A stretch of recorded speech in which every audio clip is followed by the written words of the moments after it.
Assalamualaikum warahmatullahi wabarakatuh. Jumpa lagi anak-anakku sekalian dengan materi produk kreatif dan kewirausahaan. Pada minggu-minggu yang lalu pertemuan kita sudah membahas bagaimana melakukan analisis pendekatan peluang usaha.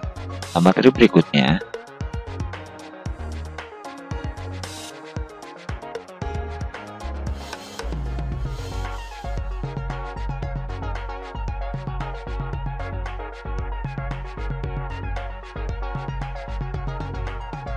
pada pertemuan kali ini kita akan membahas mengenai studi kelayakan usaha. Dari judulnya saja kita sudah memahami atau mempelajari bagaimana suatu usaha layak atau tidak layak kita lakukan. Nah, bagaimana untuk mempelajari studi kelayakan usaha? Nah, kita simak materi berikutnya. Hasil studi kelayakan usaha itu dapat digunakan untuk apa saja? Nah, ini bahwa studi kelayakan usaha agar usaha yang akan kita rintis, usaha yang sudah kita jalankan itu dapat hasil sesuai dengan tujuannya. Yang pertama adalah untuk merintis suatu usaha yang baru. Artinya kita akan bisa melihat dengan mempergunakan studi kelayakan apakah usaha yang akan kita rintis itu adalah memungkinkan usaha itu bisa berkembang. Kemudian adalah mengembangkan usaha-usaha yang sudah ada. Artinya dengan melakukan studi kelayakan kita bisa mengembangkan usaha-usaha yang sudah ada.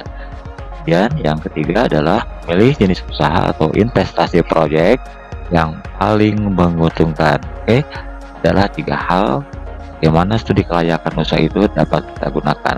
Oke, diulang, adalah untuk merintis usaha baru, kemudian mengembangkan usaha yang sudah ada, kemudian memilih jenis usaha atau investasi proyek yang paling menguntungkan.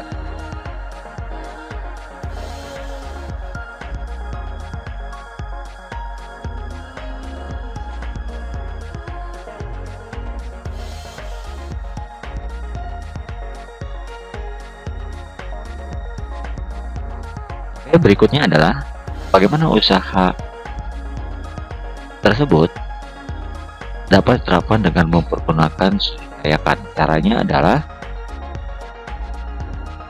pada tahap penemuan ide, ya, yang harus kita lakukan adalah tahap formulasi tujuan. Kita harus menetapkan tujuan-tujuan apa yang akan kita sampaikan. Kemudian lakukanlah tahapan-tahapan analisis, dan yang ketiga lalu membuat tahapan keputusan. Berikutnya adalah sistematika penyusunan studi kelayakan. Yang pertama adalah pengenalan produk yang akan dipilih, kemudian bahan dan cara pembuatannya seperti apa. Ketiga adalah cara penyajian atau kemasannya bagaimana. Kemudian selanjutnya adalah gambaran usaha yang sudah dipilih, kemudian asumsi penganggaran biaya serta perkiraan keuangannya. Ini adalah sistematika penyusunan studi kelayakan suatu usaha. Kira-kira adalah produk yang akan kita usahakan, produk apa, kemudian bahannya, cara penyajiannya, gambaran usaha yang dipilih, dan kemudian asumsi penganggaran biaya usaha serta perkiraan keuangannya. Oke, anak-anakku sekalian, masih tetap semangat. Oke, berikutnya bagaimana cara penyusunan studi kelayakan suatu usaha. Garis besar ini ada 3 hal. Yang pertama adalah kira-kira pasar yang akan dimasukinya seperti apa. Kemudian bagaimana manajemen pengelolaan usahanya juga seperti apa. Dan yang ketiga adalah bagaimana cara memproduksi dengan cara metodenya. Nah, jadi studi usaha ini ya kita harus punya gambaran pasarnya bagaimana, manajemen pengelolaannya bagaimana, dan produksinya serta metodenya itu bagaimana.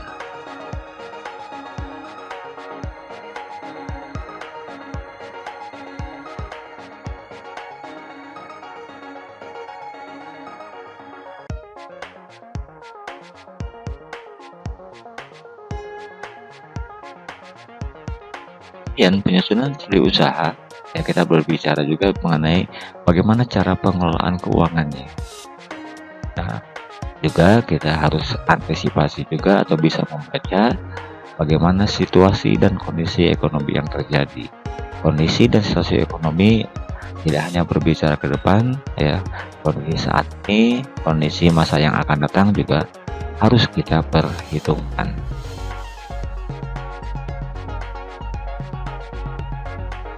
Kemudian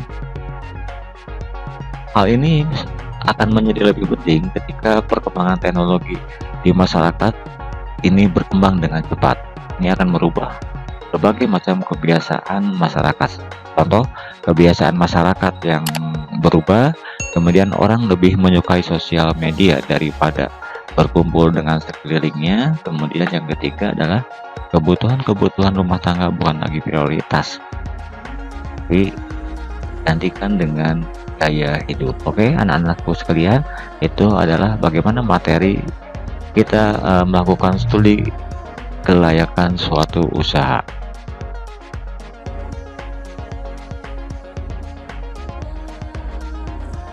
Oke, baik anak-anakku sekalian, yang Bapak banggakan dan Bapak cintai, untuk materi-materi berikutnya disampaikan adalah mengenai pemanfaatan peluang secara kreatif dan inovatif.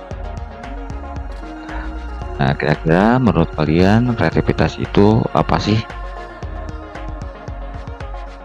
Nah, kreativitas itu merupakan salah satu dari kemampuan manusia yang dapat memberi kepuasan dalam hidup sehingga manusia dapat mengaktualisasikan diri dalam lingkungan. Kemudian peluang usaha yang kreatif dan inovatif. Nah, kira-kira maksudnya disebut yang kreatif serta Oke, di sini diantaranya sebagai salah satu contoh adalah memanfaatkan barang bekas, kemudian memanfaatkan barang-barang yang tersedia, kemudian juga memanfaatkan kejadian atau peristiwa yang ada di sekitarnya, kemudian memanfaatkan segala hal yang dianggap memberikan peluang dan kesempatan. Nah, ini adalah kira-kira peluang usaha yang kreatif dan inovatif. Nah, yang kreatif adalah berpikir jernih, mempunyai pemikiran-pemikiran ya, seperti memanfaatkan barang bekas, memanfaatkan barang yang tersedia. Bersumber ide kreatif dan sumber kreativitas itu cukup banyak. Oke, anak-anakku sekalian, materi-materi mengenai peluang usaha yang kreatif dan inovatif itu akan disampaikan pada materi-materi video selanjutnya. Terima kasih. Assalamualaikum warahmatullahi wabarakatuh.